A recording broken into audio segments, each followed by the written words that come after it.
El reloj marcaba las 3 de la madrugada cuando Ricardo Menéndez observaba desde la ventana de su mansión en las colinas de Barcelona cómo la lluvia golpeaba los cristales con furia.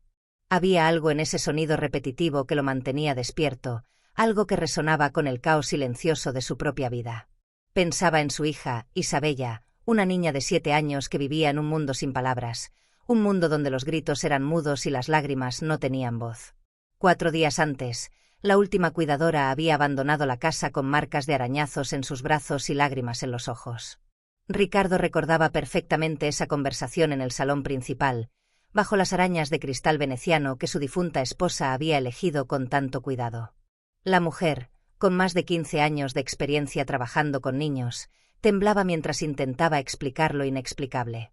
«Señor Menéndez», había dicho con voz quebrada, «he trabajado con cientos de niños en mi carrera.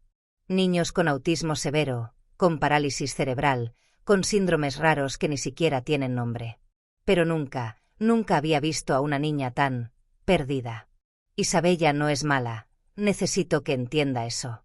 Pero está atrapada en un lugar al que no puedo llegar». Ricardo había sentido en silencio, sintiendo el peso familiar de la culpa y la impotencia. Conocía bien esa sensación. Era la 10ª cuidadora en 8 meses. Todas llegaban llenas de esperanza y certificaciones, con currículums impresionantes y referencias brillantes. Y todas se iban derrotadas, traumatizadas por una niña de 7 años que había aprendido a convertir su dolor en defensa. La mujer había continuado, su voz cada vez más temblorosa. «Isabella rechaza cualquier ayuda. Cuando intento asistirla en las tareas más básicas, grita sin emitir sonido, como si su garganta estuviera cerrada por un puño invisible. Ayer intenté ayudarla en el baño y me mordió. No fue un mordisco de niña malcriada, señor Menéndez. Fue el mordisco desesperado de alguien que se siente acorralado, amenazado. Lanza juguetes cuando sugiero actividades. Se encierra en su habitación durante horas. Yo no soy psicóloga infantil especializada en comunicación alternativa. Isabella necesita a alguien que entienda su situación». Esa palabra, situación, había cortado el aire como un cuchillo afilado. Como si su hija fuera un problema empresarial a resolver, un expediente complicado en su escritorio de ejecutivo. Como si Isabella no fuera una niña asustada y sola, sino simplemente una dificultad que gestionar. Ricardo había preguntado cuánto tiempo más podría quedarse, y la respuesta lo había golpeado como un martillo en el pecho. La agencia de cuidados especializados estaba considerando colocar a su familia en la lista de alto riesgo. Demasiadas renuncias en poco tiempo. Demasiados incidentes documentados. Una niña que no hablaba, que tenía crisis de ira incontrolables, que rechazaba cualquier forma de ayuda. El lujo de aquella mansión, los suelos de mármol italiano, los muebles diseñados por arquitectos famosos, las obras de arte originales en las paredes, no podía esconder la realidad brutal. Su hija se estaba volviendo imposible de cuidar y, lo que era peor, imposible de alcanzar. Ella no era así antes, había murmurado Ricardo, más para sí mismo que para la cuidadora. ¿Cómo era antes?, preguntó la mujer con genuina curiosidad. Dulce, respondió él, y su voz se quebró ligeramente. Cariñosa. Siempre sonriendo, incluso después del diagnóstico. Incluso después de que los médicos nos dijeran que probablemente nunca hablaría, ella encontraba formas de comunicarse. Con sus ojos, con sus manos, con su risa silenciosa. Pero después de que su madre murió hace 2 años. No pudo terminar la frase. Un estruendo vino del piso superior. El sonido inconfundible de objetos estrellándose contra las paredes, de una puerta siendo golpeada con furia, de un llanto sin lágrimas que resonaba a través de la madera y el yeso. La gobernanta, la señora Martínez, apareció en lo alto de la escalera con la expresión cansada de quien ya conocía el guión de memoria. Isabella ha cerrado la puerta de su habitación otra vez, informó.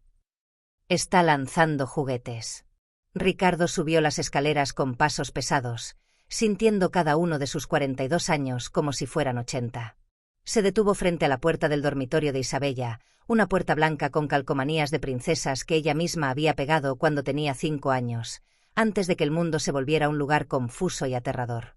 Apoyó la frente contra la madera y escuchó. El ruido había cesado, reemplazado por sollozos silenciosos que eran aún más desgarradores que los gritos. Isabella, princesa, llamó suavemente. Por favor, abre la puerta.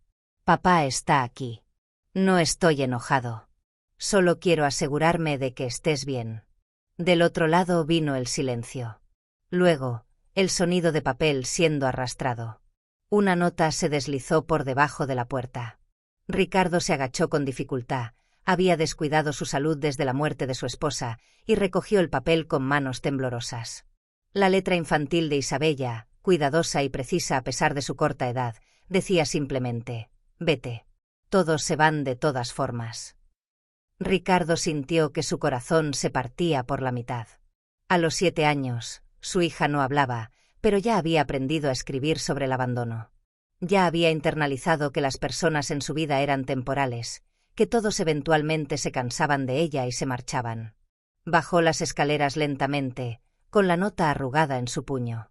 La cuidadora ya había recogido sus cosas. Le extendió un sobre con su pago y una generosa compensación, murmurando disculpas que sonaban huecas incluso a sus propios oídos. Cuando la puerta se cerró tras ella, la señora Martínez se acercó a Ricardo en el vestíbulo.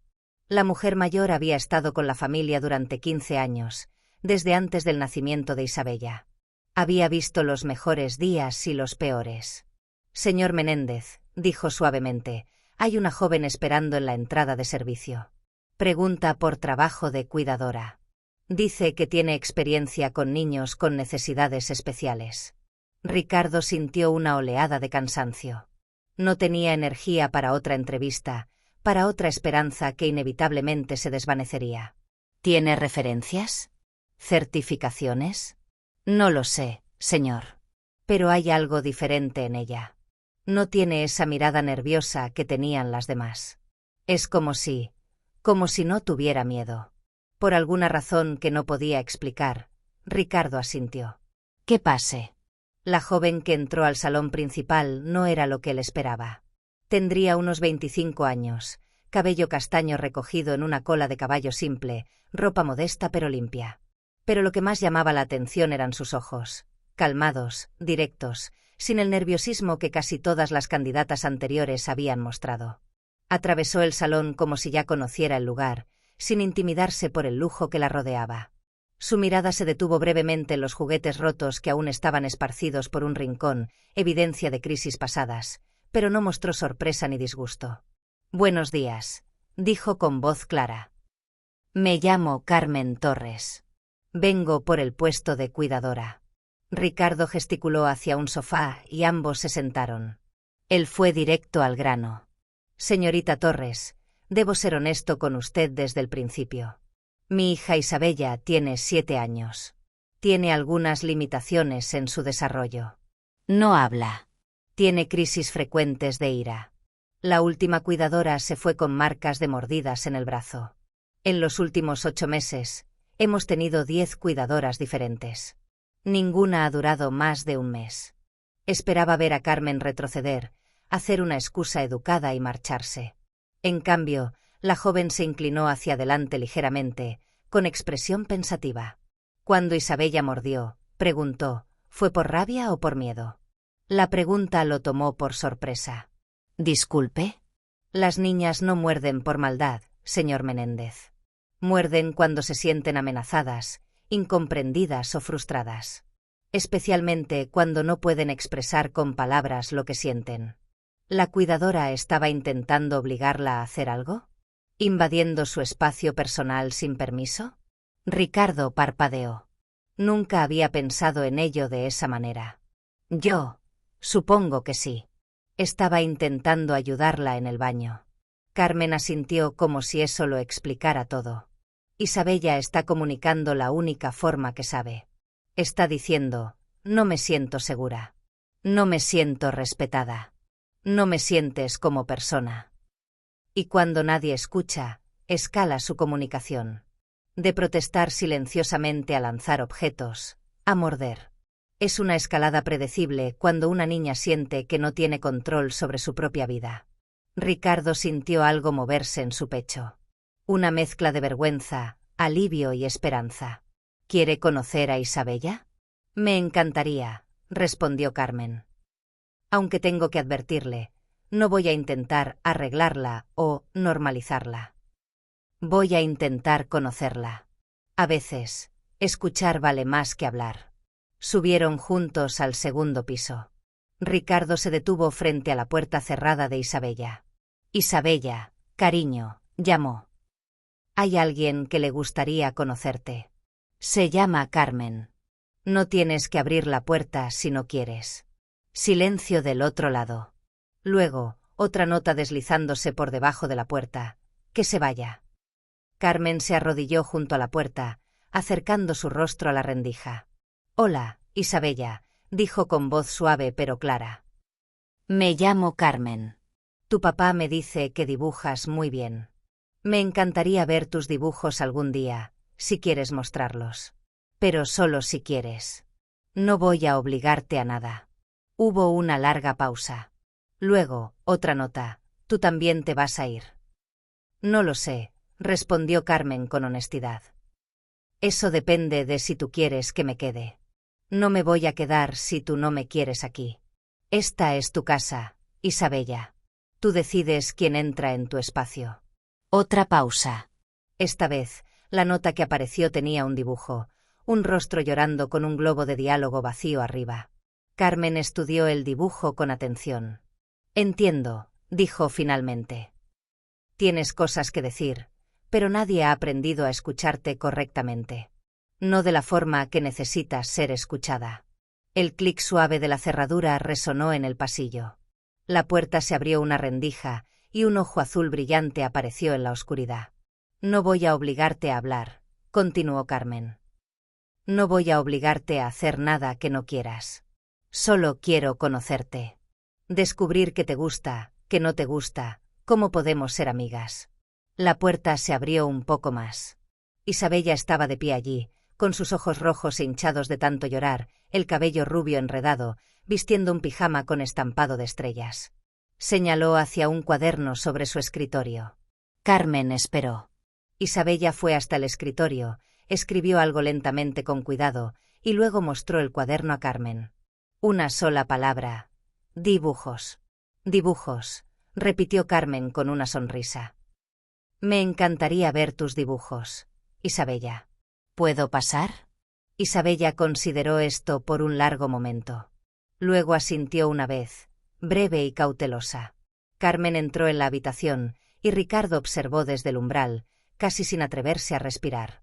Era la primera vez en meses que Isabella dejaba que alguien nuevo entrara en su espacio. La habitación era un contraste sorprendente. Paredes pintadas de lavanda suave, estanterías llenas de libros infantiles y juguetes educativos, pero también evidencias del dolor de Isabella. Muñecas con los brazos arrancados. Crayones rotos esparcidos por el suelo. Agujeros en el yeso donde había lanzado objetos. Carmen se sentó en el suelo sin pedir permiso para sentarse en la cama o la silla, respetando el espacio personal de Isabella, y esperó. Isabella, después de un momento de duda, trajo un gran cuaderno de dibujo y se sentó a una distancia segura. Abrió el cuaderno y comenzó a mostrar sus dibujos, uno por uno. No hablaba, por supuesto, pero sus ojos contaban historias. Aquí, un dibujo de una familia, mamá, papá, niña, todos sonriendo bajo un sol brillante. Pero la mamá estaba tachada con marcador negro. Carmen no hizo comentarios lastimeros ni preguntas invasivas.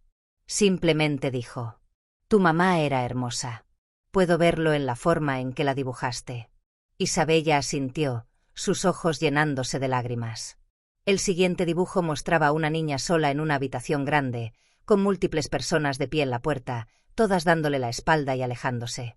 Te sientes abandonada, dijo Carmen suavemente. Como si todos te dejaran. Isabella asintió vigorosamente, secándose las lágrimas con el dorso de la mano. Eso debe doler mucho, continuó Carmen. Sentir que las personas se van porque algo está mal contigo. Isabella escribió rápidamente en su cuaderno: todos se cansan de mí. ¿Sabes qué creo?, dijo Carmen. Creo que no se cansan de ti. Creo que se cansan porque no saben cómo ayudarte. Es diferente. No es tu culpa, Isabella. Nunca ha sido tu culpa. Por primera vez en meses, algo cambió en la expresión de Isabella. Una pequeña luz de esperanza apareció en sus ojos. Pasaron 1 hora juntas, hojeando el cuaderno. Sin una sola palabra hablada, Isabella contó historias enteras con sus manos, sus ojos, sus páginas. Historias de soledad, de dolor, de confusión. Pero también historias de sueños, dibujos de ella cantando en un escenario, rodeada de personas que aplaudían. Dibujos de ella hablando con su padre, con globos de diálogo llenos de palabras que aún no podía pronunciar. Cuando Carmen finalmente bajó las escaleras, Ricardo estaba esperando en el vestíbulo, con las manos entrelazadas nerviosamente. ¿Y bien?, preguntó. Carmen se sentó en el sofá frente a él, tomándose un momento para organizar sus pensamientos. Isabella es brillante, dijo finalmente. Sensible, creativa, llena de personalidad. También está profundamente herida. Ha pasado por un trauma tras otro, perder a su madre, lidiar con su diagnóstico, sentir que todos la abandonan. Ha aprendido que las personas son temporales, que su presencia causa problemas, que es más seguro mantenerse encerrada en su habitación. Entonces, ¿no va a tomar el trabajo?, preguntó Ricardo, sintiendo el peso familiar de la decepción. Al contrario, respondió Carmen. Voy a tomar el trabajo. Pero necesito que entienda algo crucial, señor Menéndez. No voy a tratar a Isabella como un problema que resolver. No voy a tratarla como una colección de déficits y limitaciones. Voy a tratarla como lo que es, una niña de 7 años que necesita apoyo, comprensión y respeto. ¿Cómo lo haría?, preguntó Ricardo, inclinándose hacia adelante. Primero, voy a trabajar en ganar su confianza. Eso puede llevar días, semanas. No voy a apresurarla. Segundo, voy a introducir herramientas de comunicación aumentativa y alternativa. Tableros con pictogramas, lenguaje de señas adaptado, su cuaderno de notas, tecnología de asistencia si es necesario. Le voy a dar formas de expresarse que se ajusten a ella, no al revés. Carmen hizo una pausa, eligiendo cuidadosamente sus siguientes palabras. Y tercero, voy a tratarla como una niña normal que necesita algunos apoyos, no como una niña especial que necesita ser curada. Porque, señor Menéndez, permítame ser directa, Isabella no está rota. El sistema a su alrededor está roto. Ricardo sintió las palabras como un golpe físico. Porque tenía razón. Había pasado 2 años tratando de arreglar a su hija, llevándola a interminables terapias y especialistas, cuando lo que Isabella realmente necesitaba era ser vista, escuchada y aceptada como era. ¿Cuándo puede empezar?, preguntó con voz ronca. Puedo empezar ahora mismo, respondió Carmen. Pero necesito que me prometa algo, señor Menéndez. No me voy a ir. No hasta que Isabella ya no me necesite. Así que si me contrata, tiene que estar preparado para el compromiso a largo plazo. Isabella necesita estabilidad más que cualquier otra cosa. No puedo ser otra persona más que la abandona. Ricardo asintió, sintiendo lágrimas picando en sus ojos. Le prometo que tendrá todo el apoyo que necesite. Financiero, emocional, lo que sea. No necesito promesas de dinero, dijo Carmen suavemente. Necesito su promesa de que va a empezar a ver a Isabella como su hija, no como un proyecto. Necesito que juegue con ella, que coma con ella, que esté presente. No como supervisor de terapias, sino como padre. Las palabras golpearon a Ricardo en el pecho porque revelaban una verdad que había estado evitando. Desde el diagnóstico de Isabella, había dejado de ser su padre y se había convertido en su gerente de caso. Coordinaba sus terapias, revisaba informes médicos, consultaba con especialistas. Pero había olvidado cómo simplemente estar con ella. Tiene razón, admitió. He estado tan enfocado en intentar ayudarla que olvidé amarla como es. Esa noche, Isabella cenó en la mesa de la cocina en lugar de en su habitación. Era un pequeño milagro. Carmen había preparado la mesa con manteles individuales de papel donde Isabella podía dibujar, convirtiéndola en una experiencia interactiva en lugar de una obligación estresante. En lugar de hablar, Isabella escribió en una nota adhesiva con forma de estrella, «Buena comida». Carmen respondió en otra nota adhesiva, «Bueno estar contigo».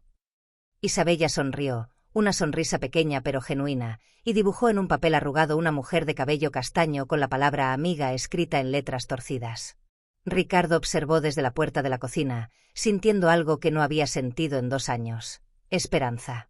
No la esperanza de que alguien curara a su hija, sino la esperanza de que Isabella pudiera ser feliz siendo exactamente quien era. Esa noche, se durmió sin el peso aplastante de la culpa.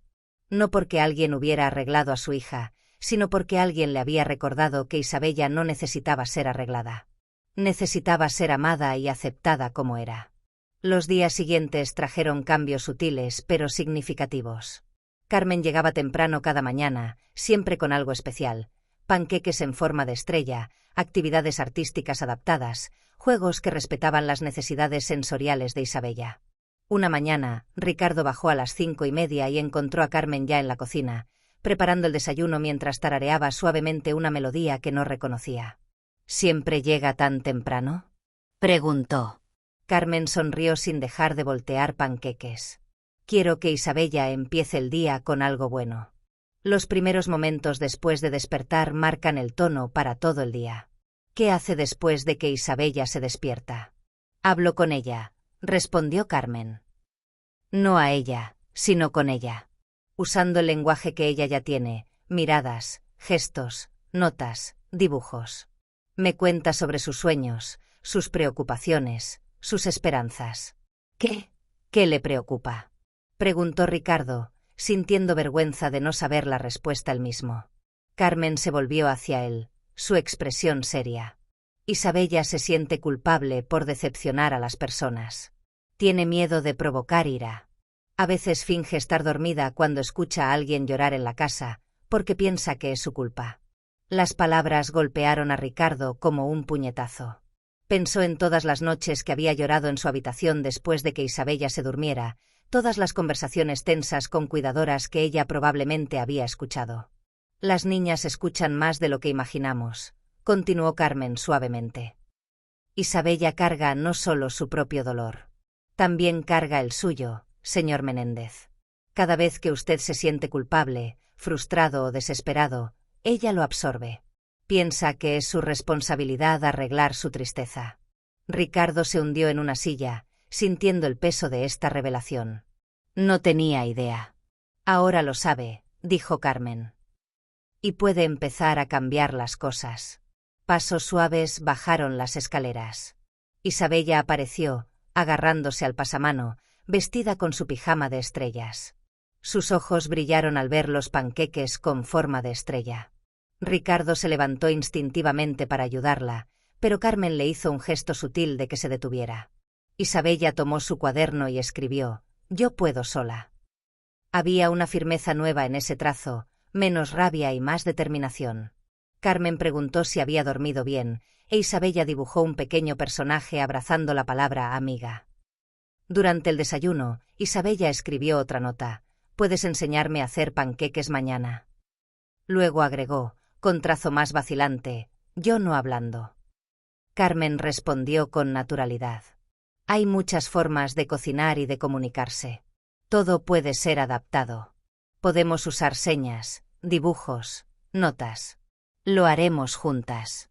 Isabella escribió. Otras cuidadoras siempre decían: «Peligroso». «¿Tú qué piensas?», preguntó Carmen. Isabella reflexionó y escribió: «Ellas tenían miedo. No de mí, sino de lastimarme». Ricardo vio, en ese cuaderno, la diferencia entre protección y sobreprotección. Había pasado 2 años manteniendo a Isabella en una burbuja, pensando que la protegía, cuando en realidad la estaba limitando. Después del desayuno, mientras Ricardo se preparaba para salir a trabajar, escuchó risas en la sala. Se asomó y vio a Carmen en el suelo, armando rompecabezas con Isabella, riendo cada vez que una pieza encajaba perfectamente. «Lo logré», escribió Isabella en un papel, levantando ambas manos en victoria. Era la primera vez en meses que Ricardo veía a Isabella celebrar un logro en lugar de enfocarse en sus limitaciones. Carmen lo llamó al jardín más tarde esa mañana. «¿Cómo ha logrado tanto en solo unos días?», preguntó Ricardo. «No he intentado cambiar a Isabella», respondió Carmen. «He intentado entenderla. Todos los que llegaron antes intentaron arreglarla, hacer que se adaptara al mundo de los demás. Yo decidí entrar en su mundo. Cuando una niña se siente vista, comprendida y respetada, la resistencia desaparece. Hizo una pausa, mirándolo directamente a los ojos. Señor Menéndez, ¿cuándo fue la última vez que jugó con Isabella? No supervisó una terapia, no coordinó un tratamiento. ¿Cuándo simplemente jugó con ella como padre? Ricardo abrió la boca para responder y se dio cuenta de que no podía recordarlo. Desde el diagnóstico, había dejado de ser padre y se había convertido en coordinador de cuidados. No. No lo sé, admitió. Isabella necesita que vuelva a ser su padre, dijo Carmen. No el padre de la niña que soñó tener. El padre de la niña que tiene. Al día siguiente, Ricardo decidió llevar a Isabella a su oficina. En el coche, preguntó si quería quedarse esperando como siempre, e Isabella escribió: «Quiero ir contigo». En el estacionamiento del edificio, el guardia de seguridad, Roberto, se tensó al verla, sin saber dónde mirar. Ricardo presentó a Isabella, y el silencio fue incómodo. Entonces Isabella abrió una tablet simple que Carmen había programado con pictogramas y voz sintetizada. Tocó el icono de saludo. «Hola, Roberto», dijo la voz metálica del dispositivo. Por primera vez, el guardia sonrió con genuina calidez. En el elevador, Ricardo notó que las manos de Isabella estaban apretadas. Le ofreció volver a casa, pero ella escribió: «Quiero quedarme. Prometo portarme bien». Las palabras fueron como una puñalada. Ricardo se dio cuenta de que había hecho que su hija pensara que su presencia tenía que ser ganada con buen comportamiento. En el piso de las oficinas, la secretaria trató a Isabella con voz infantilizada, como si la falta de habla implicara falta de comprensión. El brillo en los ojos de Isabella se apagó. Isabella tocó un botón en la tablet. «Tengo 7 años». Los pasillos trajeron susurros. En su oficina privada, Isabella escribió: «Todos sienten pena de mí». Ricardo admitió: «Nunca les enseñé otra forma de verte. Eso es culpa mía, no tuya». Un toque en la puerta anunció que un importante cliente japonés, conocido por su rigidez, había llegado para una reunión crucial. «¿Quieres venir conmigo a la reunión?», preguntó Ricardo. Isabella asintió. La sala de conferencias estaba tensa. Cuando Ricardo presentó a Isabella, hubo un silencio incómodo. Isabella cambió la configuración de la tablet a caracteres japoneses, y la voz metálica saludó con respeto formal. El rostro del empresario se transformó completamente. La conversación se desvió hacia la cultura, el respeto familiar, la importancia de honrar a todos los miembros de la familia sin importar sus diferencias. Al final de la reunión, el empresario se inclinó ante Isabella y dijo algo en japonés que la hizo reír. Y en ese instante, llevó los dedos a sus labios. Vaciló. Su garganta se movió. Y una palabra salió, pequeña, áspera, pero viva. «Arigato». La sala se congeló. Ricardo llevó una mano a su rostro, incapaz de creer lo que acababa de escuchar. Isabella lloró mientras reía, sorprendida por escuchar su propia voz. En el camino de vuelta, Isabella escribió: «Día fue bueno y malo. Bueno porque mostré que soy inteligente. Malo porque vi cómo las personas piensan de mí». Ricardo aparcó el coche y se volvió hacia ella. «Isabella, perdóname. Te he escondido del mundo porque tenía miedo de que te lastimaran. Pero al hacerlo, te hice sentir que eras una carga. Eso nunca fue cierto. Nunca». Esa noche, habló con Carmen sobre el día. «Fue un desastre y una revelación», dijo ella. «Isabella es más fuerte de lo que imagina. Y mañana vamos a intentar algo que muchos consideran imposible».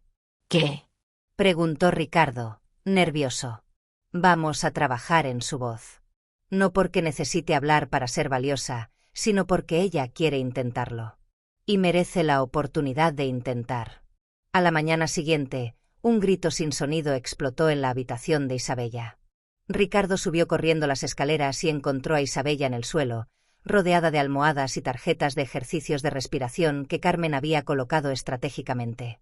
«¿Qué pasó?», preguntó, casi sin aliento. Carmen estaba arrodillada junto a Isabella, quien sollozaba en silencio.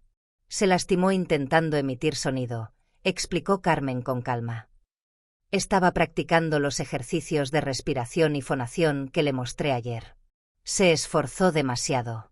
Ricardo sintió la rabia subir por su garganta. ¿Qué demonios está haciendo? Explotó. La está lastimando. Esto es charlatanismo. No voy a permitir que le dé falsas esperanzas. Isabella sollozaba, la garganta ardiendo. Escribió con manos temblorosas. Dolió mucho. Pensé que esta vez lo lograría. ¿Lograr qué? Preguntó Ricardo, su voz áspera.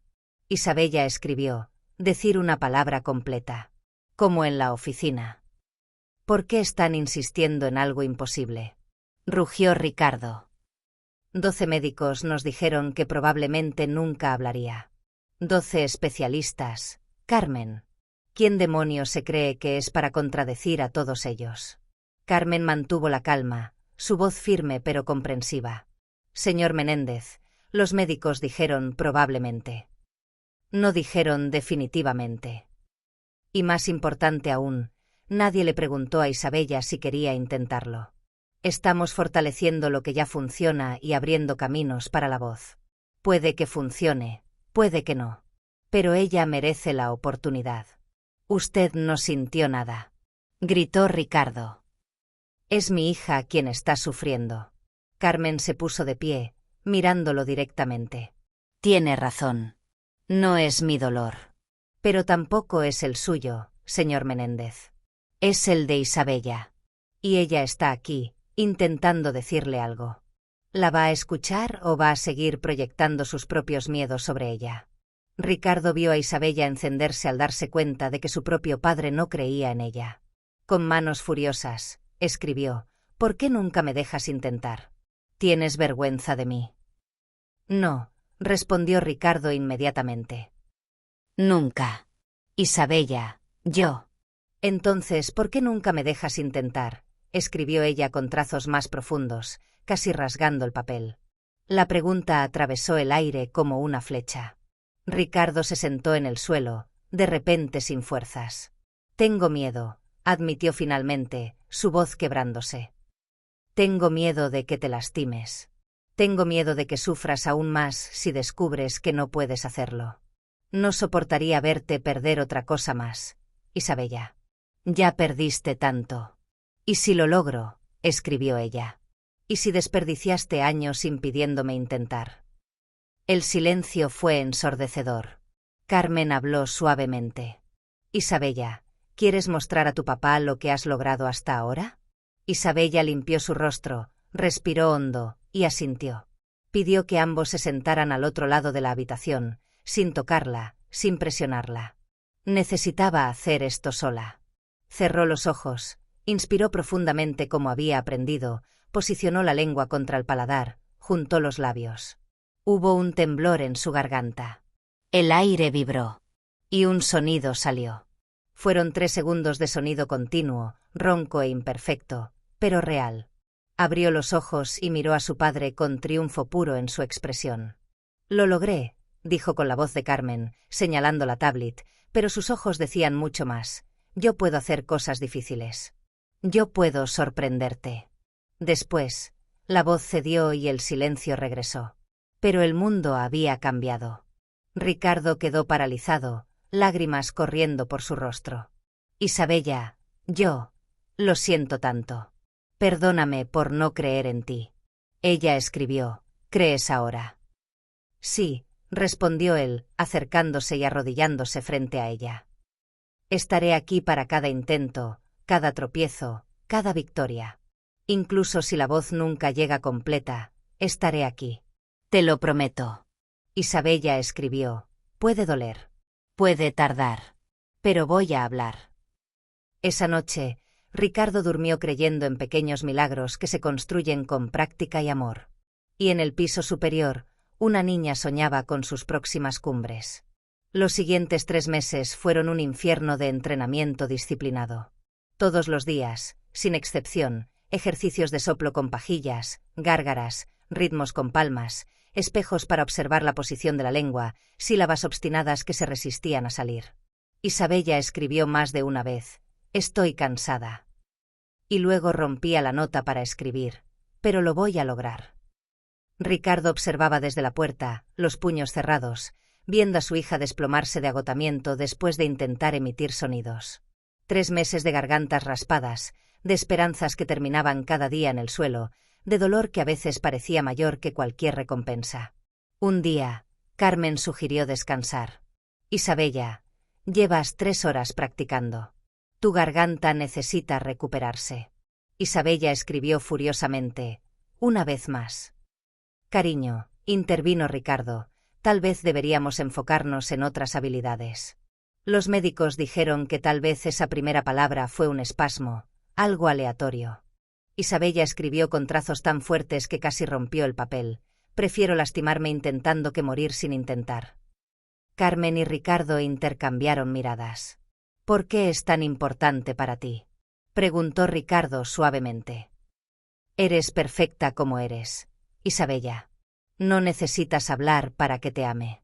Isabella escribió una lista que los dejó helados. Asterisco piano, dijiste no violín, dijiste no.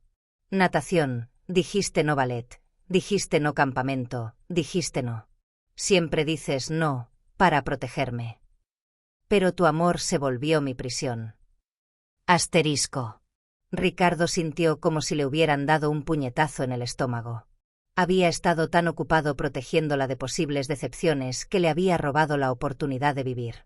Perdóname, susurró. Perdóname por haber robado tus sueños en nombre de la protección. Isabella escribió, me dejarás intentar incluso si nunca lo logro. Sí, respondió él con firmeza. Estaré aquí para cada caída y cada nota que surja. Te lo prometo. Isabella pidió que la ayudaran a sentarse en posición correcta, y luego que se alejaran. Cerró los ojos, inspiró, posicionó la boca. Por un instante pareció que el intento sería como siempre, un sonido breve y luego el colapso. Pero no. La voz se mantuvo. 10 segundos. 20. 30. Por un minuto entero hubo sonido en la habitación, tembloroso, imperfecto, rasposo, pero lleno de determinación. Y entonces, salió una palabra completa. Luego otra. Luego una más. 7 palabras antes de que la voz cediera y ella colapsará en un abrazo. Pa, te, kie, ro, dijo, y luego rió llorando. Ricardo la abrazó, sollozando. Probaste que, imposible, es solo una palabra, mi amor. Solo una palabra. 2 años después. El auditorio del Hospital Universitario de Barcelona estaba repleto. 500 personas, médicos, terapeutas, investigadores, periodistas de todo el país, querían presenciar algo que la ciencia había tratado como improbable. Una niña que había sido desahuciada estaba a punto de subir al escenario y hablar. El neurólogo jefe, Dr. Ramírez, comenzó la conferencia con humildad. Hace 2 años, le dije categóricamente a la familia Menéndez que Isabella jamás hablaría. Estoy aquí hoy para admitir que estaba equivocado. Ricardo apretaba las manos temblorosas de su hija de 9 años, quien escribió en su cuaderno, ¿y si me quedo callada frente a todos? Entonces te quedas callada, respondió él suavemente. Ya probaste lo que necesitabas probar. Esto es solo compartir tu historia. Isabella ajustó el micrófono en su vestido azul. Carmen le susurró. No necesitas ser perfecto. Solo necesitas ser verdadero. Y si falta alguna palabra, la tablet está aquí como puente. Isabella respiró hondo y caminó al escenario. La audiencia explotó en aplausos cuando la vieron caminar con cuidado hacia el centro del escenario. Y cuando habló, su voz resonó clara por los altavoces. Jo, la. Meya, Moisa, Bella. Ten, Gonue, Bea, Ños. Hizo una pausa, respiró como había aprendido, y continuó. To, dos medí. Jeronkenan, Kaa, Bla, Ria. Contó su historia con pausas frecuentes, respiraciones profundas, algunas palabras más fluidas que otras. Habló de su sueño de cantar, de cómo dejó de soñar porque todos, médicos, enfermeras, incluso su padre, le decían que necesitaba aceptar quién era. Des, ceu, brique quan, dolasper, so, nasdi, zen que no ene. Ce, si, tasal, go, ab, ces spor, que no creen que das con, se, gir, lo. Habló de Carmen, la única persona que le preguntó qué quería ella. Me to, ¿qué quieres? Y yo qué, ría a, blar. Lo que, ría tan, to quedó, lía. Habló de las 2,300 veces que había intentado y fallado, de que cada intento era prueba de determinación. Lo ya, man mi, la, gro. Lo ya, manim, po, si, vele. Yo lo ya, moen. Cuen, troen. Trede, se, hoy quien cree. Miró directamente a las cámaras. A las ñas consue, ñosim, po, si, bles, in. Ten, caen. Le, van, ten, se. Ien. Cuen, tremper, so, nasquesos, ten, gansusma. Nosquan, dololo, gren, y no lesim, pi, danin. Ten, tar. Llamó a Ricardo y Carmen al escenario. Presentó a su padre como quien casi le impidió intentar por amarla demasiado, y aprendió que el amor verdadero es dejar correr tras los propios sueños. Presentó a Carmen como quien no la curó, pero le mostró que nunca estuvo rota, solo dormida. Se abrazaron y la audiencia se puso de pie. ¿Domos trar algo? Preguntó Isabella. Y cantó. Una estrofa de canción de cuna, simple, breve, imperfecta. Su voz se quebraba en algunas notas, pero cada palabra era un triunfo. Cuando terminó, no había ojos secos en el auditorio. Sonrió con los brazos abiertos, como abrazando al mundo. Gracias por creer que sí, vele eso, lou, napa, la, bra. 6 meses después. Ricardo estaba en el jardín leyendo cartas que llegaban de todo el país.